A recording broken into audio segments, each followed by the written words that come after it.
సాక్షాత్ పరబ్రహ్మ భగవాన్ శ్రీ శ్రీ శ్రీ సత్సాయిబాబా వారి దివ్య చరణారవిందాలకు హృదయపూర్వకంగా నమస్కరించి సాయిరామ్. నా పేరు అడప భాస్కర్రావు. భగవాన్ బాబా యొక్క దివ్య అనుగ్రహ ఆశీస్సుల వల్ల చిన్నప్పటి నుంచి కూడా అనేకమైన అనుగ్రహాల్ని, అనుభూతుల్ని, సేవలను చేసే మహాభాగ్యాన్ని స్వామి ప్రసాదించారు. ఒకటి రెండు విషయాలు మీకు మనవించుకుంటాను. స్వామి చెప్తారు, నా అనుగ్రహంతో ఒక విభూతి రూపంలో కానీ, ఒక ఫోటో రూపంలో కానీ, ఒక ప్రసాదం రూపంలో కానీ నేను నీ దగ్గరికి వస్తానని. చిన్నప్పుడు నేను 8వ క్లాస్ చదువుతున్నప్పుడు నా పక్కన ఒక ఫ్రెండు ఒక బుక్లో ఒక ఫోటో తీసుకొచ్చి చూపించాడు. అది ఎలా ఉందంటే, ఒక అందమైన వ్యక్తి ఒక సింహాసనం మీద కూర్చొని చాలా చిరునవ్వులను కనిపిస్తూ ఎంతో అట్రాక్షన్గా కనిపించింది. ఎవరిది ఫోటో అని అడిగితే, ఈయన దేవుడు పుట్టపర్తిలో ఉంటాడు, సత్సాయిబాబా అని చెప్పాడు అబ్బాయి. మనిషి దేవుడా, ఆశ్చర్యంగా ఉందే అని ఆ చిన్న వయసులోనే అప్పటి నుంచి కూడా ఎవరు ఎక్కడ ఉంటారు, ఎలా చేస్తారని అనేక రకాలుగా ప్రయత్నం చేస్తూ ఉండేవాడిని. ఆ ప్రయత్నం పూర్తిగా నేను దిగ్విజయం అయ్యి పూర్తిగా స్వామి సమక్షంలో రావడానికి 10 సంవత్సరాలు పట్టింది. మొట్టమొదటిసారిగా పుట్టపర్తిలో అడుగు పెట్టినప్పుడు గణేష్ గేట్ ఎదురుగా లోపలికి రాగానే ఒక తీవ్రమైన వైరాగ్యం వచ్చింది నాకు. ఏంటి ఇంత వైరాగ్యం వచ్చింది, ఇంకా ఈ ప్రపంచంతో దేంతో సంబంధం లేదు, ఒక భగవంతుడు ఉండే నిలయం అని అనిపించింది. తర్వాత లోపలికి వస్తే స్వామి అక్కడ భజన పాట పాడుతున్నారు. ఏం పాడుతున్నారంటే, మధుర మధుర మురళీఘన శ్యామ అని పాడుతున్నారు.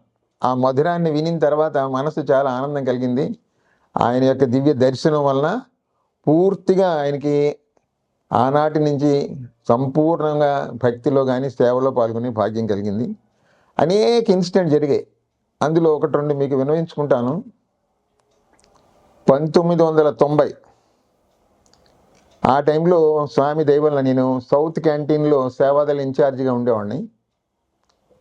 మీ అందరికీ తెలుసు, స్వామి యొక్క బర్త్డే రోజున జూలాలో కూర్చొని ఉయ్యాలు ఊగుతూ ఉంటారు పూర్ణచంద్ర హాల్లో.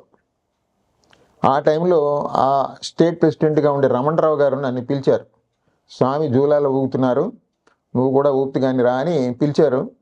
తీరామోసి అక్కడికి వెళ్ళిన తర్వాత పూర్ణచంద్ర హాల్లో లోపలికి, అంటే ఒకరి తర్వాత అలా ఊపి ఒక నిమిషం వెళ్ళిపోతూ ఉంటారు. నేను దగ్గర ఇంకొక ఇద్దరు ఉంటున్నాగా స్వామి లేచి వెళ్ళిపోయారు. అంటే స్వామి ఊయలు ఊగే భాగ్యం నాకు కలగలేదు ఆ క్షణంలో.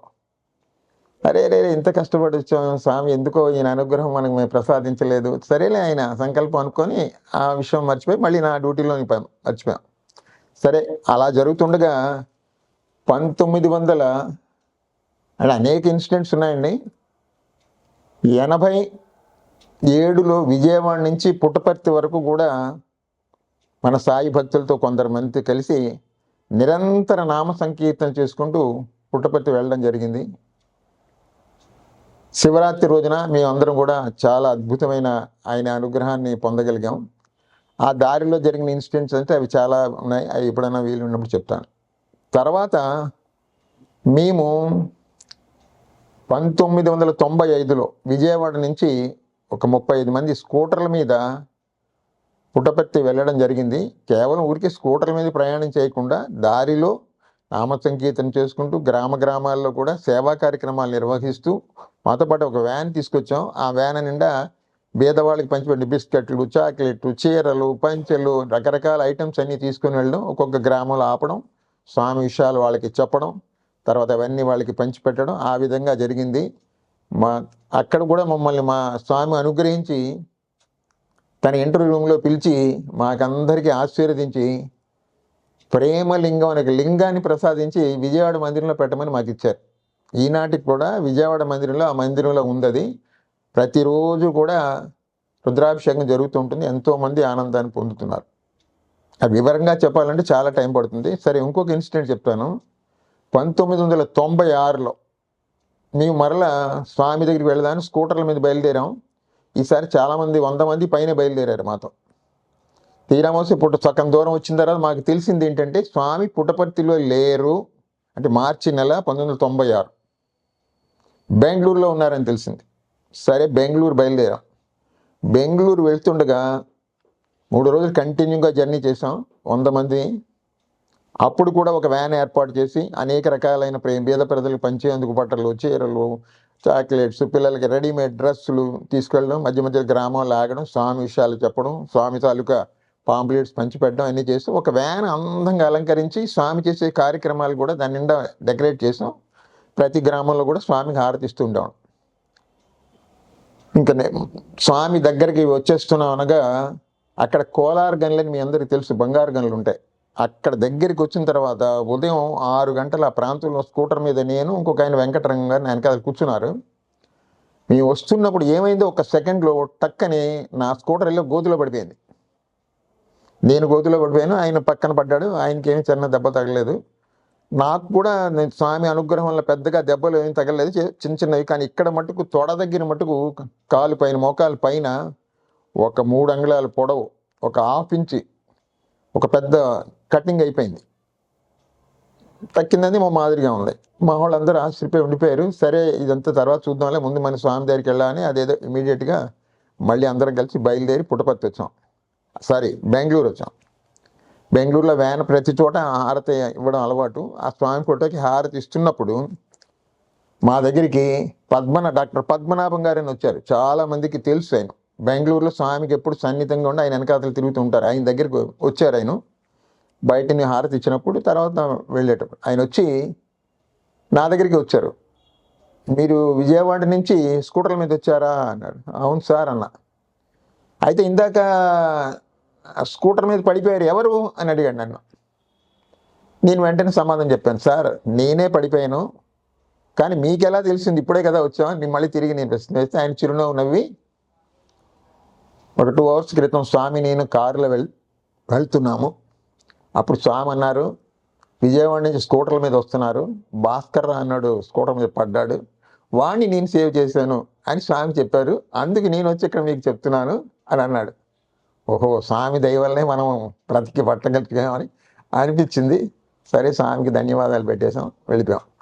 మా అదృష్టవశాత్తు మమ్మల్ని అందరినీ కూడా స్వామి ఇంటర్వ్యూ పిలిచారు. అందరం లోపలికి వెళ్ళాం. లోపలికి వెళ్ళిన తర్వాత త్రయీ బృందావనం ముందు వేరే కళ్యాణ మండపం ఉన్నారు, తర్వాత లోపలికి పిలిచారు. త్రయీ బృందావనంలో స్టూడెంట్స్ అందరు కూర్చుంటారు కదా, అక్కడ మమ్మల్ని అందరిని కూర్చోబెట్టారు. అక్కడ ఒక ఊయలు ఉంటుంది, మన ఫోటోల్లో చూస్తుంటాం, జుగుల, అది స్వామి ఎదురుగా మమ్మల్ని అందరిని కూర్చోబెట్టారు. మేము 100 మంది కదా, ఒక్కొక్కళ్ళు దగ్గర కూర్చున్నాము. మాలో ఒక ఆయన ఏం చేశాడంటే, ముందు ఏదో లీడర్లం కాబట్టి 4 కూర్చున్నాం ముందు, తక్కిన వాళ్ళంతా సేవాదాలు కూర్చొని అంటే సరిగా కూర్చోలేదు. వాళ్ళందరినీ సర్దడం కోసం నేను వెళ్ళినప్పుడు నా ఫ్రంట్ నా ప్లేస్లో ఒక ఆయన శ్రీనివాసరావు అని ఒక ఆయన వెళ్ళి కూర్చున్నాడు. మా కన్వీనర్ అన్నాడు, ఏంటి మీ ప్లేస్లో ఆయన కూర్చున్నాడు, ఆయన వెనక్కి పంపించేయండి, మీ ప్లేస్లో మీరు కూర్చోండి అన్నాడు. నేను అనుకున్న పోనీలే, ఏదో స్వామి దగ్గరగా ఉంటాను ఇక్కడ కూర్చున్నాడులే, ఆయన ఎందుకు వెళ్ళిపోమనాలని నేను చూస్తే నాకు అక్కడ ప్లేస్ ఏం లేదు. ఆ ఊయలకి పక్కన కొంచెం ప్లేస్ ఉంటే అక్కడ కూర్చున్నా. నేను కూర్చున్న 1 నిమిషం కల్లా స్వామి వచ్చేసారు. వచ్చి అందరిని చూస్తూ చిరునవ్వు నవ్వుతూ కూర్చొని ఏమి సమాచారం అని ఆనందంగా అందరినీ పలకరించారు. స్వామి మేము ఇలాగ దీక్షతో మీ దగ్గరికి ఇలా వచ్చాము, మీరు మాకు మంచి మాటలు చెప్పండి అంటే, ఓహో తప్పకుండా అని మనిషి మన జీవితంలో ఏదైనా కార్యక్రమం చేస్తున్నప్పుడు ఎంత దీక్ష సంకల్పంతో కార్యక్రమాలు చేయాలి అన్నీ చెప్తున్నారు. నేనేంటి, నాకు ఉయ్యాల చాలా దగ్గరగా ఉంది, చేతికి అందే దారిలో ఉంది, కొంచెం మెల్లిగా ఇలా ఉయ్యాల ఊపాను. ఊపితే అలా స్వామి చూసి చిన్న చిరునవ్వు నవ్వారు. ఆహా, స్వామి మనకు పర్మిషన్ ఇచ్చారని. ఆయన ఉపన్యాసం చెప్తున్న సుమారుగా 45 నిమిషాలు మాకు ఇంటర్వ్యూ ఇచ్చారు. 45 నిమిషాలు కూడా నేను ఆ ఉయ్యాల ఊపే మహాభాగ్యం నాకు కలిగింది. ఇక్కడ మనకు అర్థమైంది ఏంటంటే, అక్కడ ఉయ్యాల ఊపితే 5 ఏళ్ల క్రితం 1 నిమిషంతో అయిపోయేది, ఎందుకు అయ్యో మాకు అవకాశం మనకు దక్కలేదు అనుకున్నది. ఇప్పటికి అంతకన్నా మనకి వేరే బ్యాంకులో బ్యాలెన్స్ పెట్టి ఉంచినట్టున్నాడు స్వామి. 45 నిమిషాలు జగాలనే జగన్నాథుడిని ఉయ్యాల ఊపే మహద్భాగ్యాన్ని ఆయన కలిగించారు. చాలా ఆనందపడ్డాం. ప్రతి ఒక్కరికి విభూతి ఇచ్చారు, అనేక మాటలు చెప్పారు, అందరికీ పాద నమస్కారం ఇచ్చి చాలా ప్రేమగా స్వామి ఫోటోలు తీసి ఇచ్చారు. అన్నీ బాగానే ఉంది. మళ్ళీ అయిపోయింది. ఇంటర్వ్యూ అయిన తర్వాత బయటకు వచ్చేటప్పటికి నేను మళ్ళీ స్వామిని అడిగా, స్వామి మళ్ళీ వస్తాం స్వామి అని అడిగితే భుజం మీద చేసి దగ్గరగా తీసుకొని కౌగిలించుకొని, ఎప్పుడైనా రా బంగారు, ఇదంతా నీదే అన్నారు గట్టిగా. చాలా సంతోషపడ్డాం. స్వామి వెళ్ళిపోయారు. మేము రూమ్కి వచ్చిన తర్వాత నాతో పాటు ఒక ఫ్రెండ్ ఉన్నాడు, బ్యాంకులో పనిచేస్తాడు, రవి అని.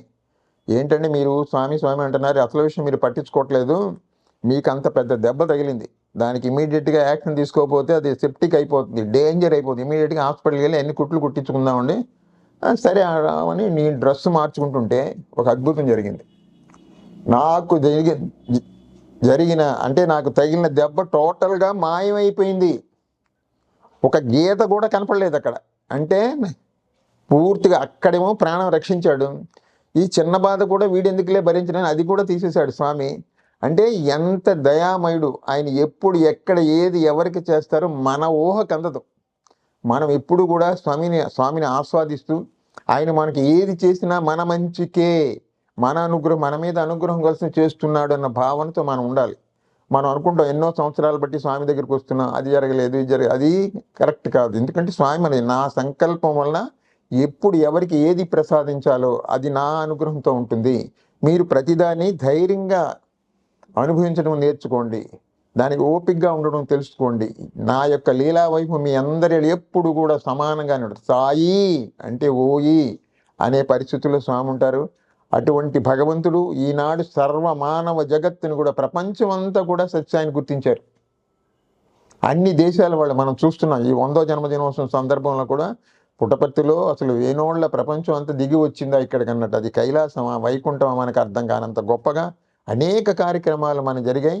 ఈనాడు ప్రపంచం అంతా కూడా భగవంతుడు స్వామి అని గుర్తించగలిగే పరిస్థితి వచ్చింది. మహా నాయకులు కూడా, పెద్ద పెద్ద రాజకీయ నాయకులు కూడా ఓపెన్గా డిక్లేర్ చేశారు. వాళ్ళు ఏమని చేశారు?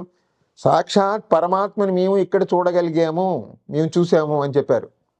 ఆ నాయకుల పేర్లు మనం చెప్పవచ్చు, తప్పులేదు. మన చీఫ్ మినిస్టర్ చెప్పాడు, ఆంధ్రప్రదేశ్ చీఫ్ మినిస్టర్. ఆయన చెప్పిన మాట ఏంటంటే సాక్షాత్ మానవ రూపంలో ఉన్న భగవంతుని నేను చూశాను అని చెప్పాడు. అలాగే టెండూల్కర్ వచ్చాడు, స్వామి యొక్క అనుగ్రహంతో మేము వరల్డ్ కప్ కొట్టామని ఆయన ఓపెన్గా ఎప్పుడు చెప్పాడు. మన ప్రైమ్ మినిస్టర్ గారు ఏం చెప్పాడు విన్నారు కదా మనందరికీ. ఏమన్నాడు? రత్నాకర్ గారు మీరు వచ్చి మమ్మల్ని అందరినీ ఆశీర్వదించాలని చెప్తే ఆయన చెప్పింది ఏంటంటే, నేను మిమ్మల్ని ఆశీర్వదించడం కాదు, నేను స్వామి ఆశీర్వచనం పొందడానికి నేను పుట్టపర్తి వస్తున్నాను అని చెప్పాడు. అంటే ప్రపంచం మొత్తం కూడా సాక్షాత్ పరమాత్మగా గుర్తించారు. ఆయన మార్గంలో మనం కూడా ఆఖరి క్షణం వరకు నడవాలి, పరిపూర్ణమైన విశ్వాసాన్ని పెట్టుకోవాలి. అప్పుడు మన జీవితం ఎల్లప్పుడూ ఆనందంగా ఉంటుంది. నిజంగా చెప్పాలంటే ఆ స్వామి దగ్గరికి వచ్చిన తర్వాత ఏదో చిన్న వచ్చిన నా వరకు నా పర్సనల్గా ఎప్పుడు నేను చాలా హ్యాపీగా ఫీల్ అవుతూనే ఉంటాను. ఎప్పుడు ఆయన ప్రజెన్స్ ఫీల్ అవుతూ ఉంటాను. అటువంటి భగవంతుడిని మనం కనుక్కునే శక్తిని మనకు ప్రసాదించాడు కాబట్టి నిరంతరం ఆయన మీద ధ్యాస పెట్టి ఆయన చెప్పిన మార్గంలో మనం నడిచి మన జీవితాలను అందరినీ ధన్యం చేసుకోవాలని, అటువంటి శక్తిని మనకు ప్రసాదించాలని భగవాన్ శ్రీ సత్యసాయి బాబాని హృదయపూర్వకంగా ప్రార్థిస్తూ ఓం శ్రీ సాయిరామ్.